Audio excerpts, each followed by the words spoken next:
Hello everyone. So in the previous class we have studied about molecule and now today we are going to study about ions and ionic compound.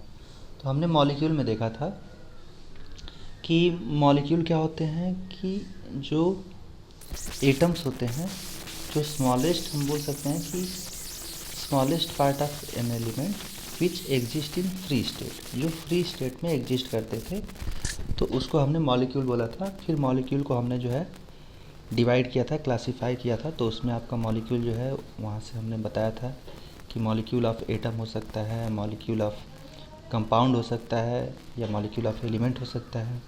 उसके बाद हमने देखा था कि atomicity के बारे में पढ़ा था कि कितने नंबर ऑफ़ एटम से मिलकर हमारा कोई मॉलिक्यूल बना है। ठीक, तो अब हम देखते हैं आज का हमारा टॉपिक है आयंस एंड आयनिक कंपाउंड, और उसके बाद हम जो है कुछ फार्मूला बनाना सीखेंगे, दैट इज़ केमिकल फार्मूला लिखना शुरू करेंगे किसी भी एलिमेंट या कंपाउंड का। तो सबसे पहले चलिए देखते हैं, हमारे पास है आयंस। हम जानते हैं कि आयंस क्या होते हैं। तो जैसे कि हमने मॉलिक्यूल में देखा था, वो फ्री स्टेट में एग्जिस्ट करते थे। देखिए, कोई भी एटम दो तरीके से फ्री टर्म्स में एग्जिस्ट कर सकता है, एक मॉलिक्यूलर फॉर्म में और दूसरा आयनिक फॉर्म में। तो अब आयंस होते क्या हैं? तो कोई भी अगर हमारे पास एटम हो या ग्रुप ऑफ एटम हो और वो क्या करे, या तो इलेक्ट्रॉन लूज करे या तो इलेक्ट्रॉन गेन करे। ठीक है, वो क्या करे, या तो इलेक्ट्रॉन गेन करे या तो इलेक्ट्रॉन लूज करे। तो इलेक्ट्रॉन गेन या लूज करने की वजह से क्या होता है, उस पर जो है चार्ज जनरेट हो जाता है। जैसे यहाँ पे मैंने दिखाया हुआ है, आप देखिए, पोटेशियम है। पोटेशियम से क्या हुआ है कि पोटेशियम का देखा गया है कि एक इलेक्ट्रॉन पोटेशियम से बाहर निकला है, इसकी वजह से हमारा पोटेशियम पे क्या गया है, पॉजिटिव चार्ज आ गया है। तो जब इलेक्ट्रॉन निकलता है किसी भी एलिमेंट से, तो वो एलिमेंट जो है या एटम जो है हमारा पॉजिटिव चार्ज एक्वायर कर लेता है, और अगर इलेक्ट्रॉन जो है कोई गेन करता है तो उस पर क्या आता है, नेगेटिव चार्ज आता है। ठीक है, तो चलिए देखते हैं लिखा हुआ क्या है। तो the charged species formed when an atom gains और लूजेस इलेक्ट्रॉन। तो कोई जो है चार्ज स्पीसीज फॉर्म होता है जब वो स्पीसीज इलेक्ट्रॉन जो है या सब्सटेंस या एलिमेंट जो है क्या करता है, इलेक्ट्रॉन को गेन करता है या लूज करता है। तो जो हमारा स्पीसीज बना उसी को बोला जाता है, चार्ज स्पीसीज जो बना उसी को बोला जाता है आयन। ठीक, अब देखते हैं कि आयन कितने तरीके के हो सकते हैं। तो आयन जो होगा वो आपका या तो पॉजिटिवली चार्ज हो सकता है या तो negatively charge. Positively charge ion को क्या बोला जाता है, ये याद रखिएगा, हमेशा यूज़ करेंगे टर्म। तो जो पॉजिटिवली चार्ज्ड आयन है that is known as cation, और जो नेगेटिवली चार्ज्ड आयन है उसको बोला जाता है एनायन।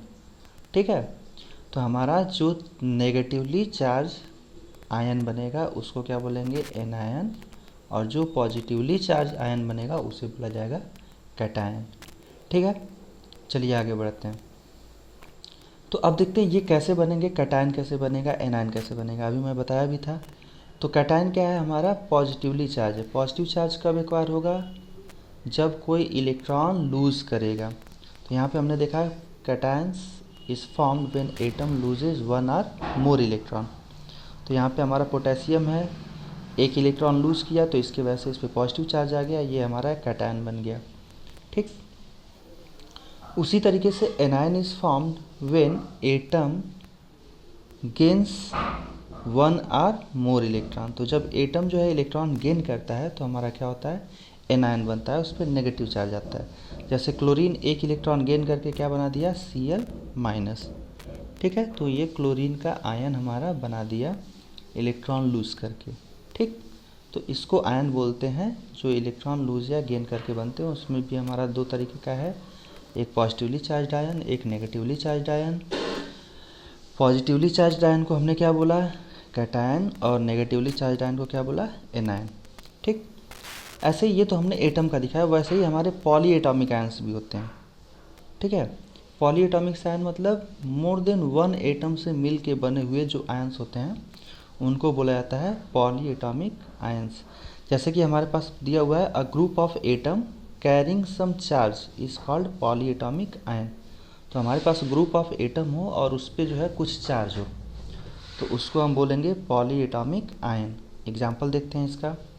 एग्जाम्पल है हमारे पास NH4+, जिसको बोलते हैं अमोनियम आयन। उसके बाद है CO3 2-, इसको बोलते हैं कार्बोनेट आयन। उसके बाद है NO3-, इसको बोलते हैं नाइट्रेट आयन। इसके बाद है SO4 2-, इसको बोलते हैं सल्फेट आयन। ठीक है, इसको बोलते हैं नाइट्रेट। तो आपके पास यहाँ पे जो एग्जांपल दिया है वो दिया है अमोनियम आयन का, carbonate ion, nitrate ion, sulphate ion etcetera. ठीक है बच्चों, अब आते हैं आगे, देखते हैं आयनिक कंपाउंड।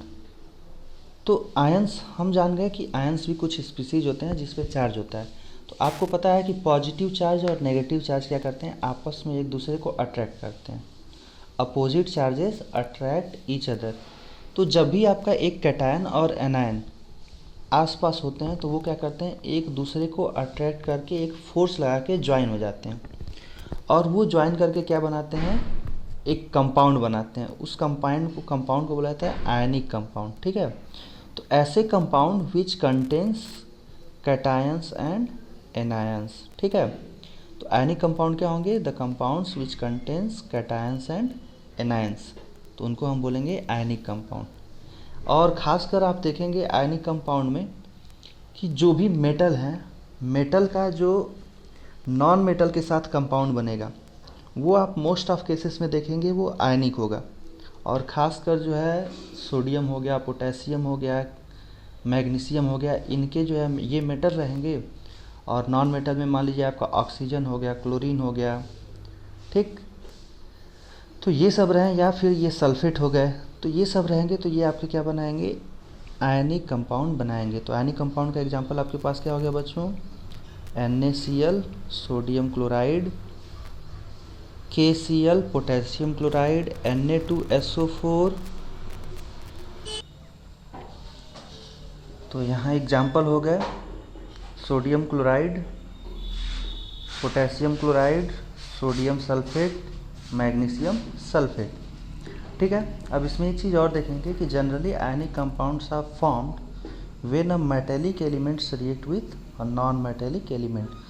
तो यहाँ पे अभी मैंने जो आपको बताया कि जनरली क्या होता है कि जो मेटेलिक एलिमेंट होते हैं वो जो है नॉन मेटेलिक एलिमेंट के साथ जब रिएक्शन करते हैं तो जो हमारा प्रोडक्ट बनता है वो हमारा रहता है आयनिक कंपाउंड। वो जनरली हमारा आयनिक कंपाउंड बनाते हैं। ठीक है, तो ये था हमारा आयनिक कंपाउंड के बारे में। अब अगला हम देखेंगे केमिकल फार्मूला लिखना, कि कैसे हम केमिकल फार्मूला को लिखेंगे। ठीक है, तो उसको जो है मैं अगला वीडियो में जो है कवर कर रहा हूँ।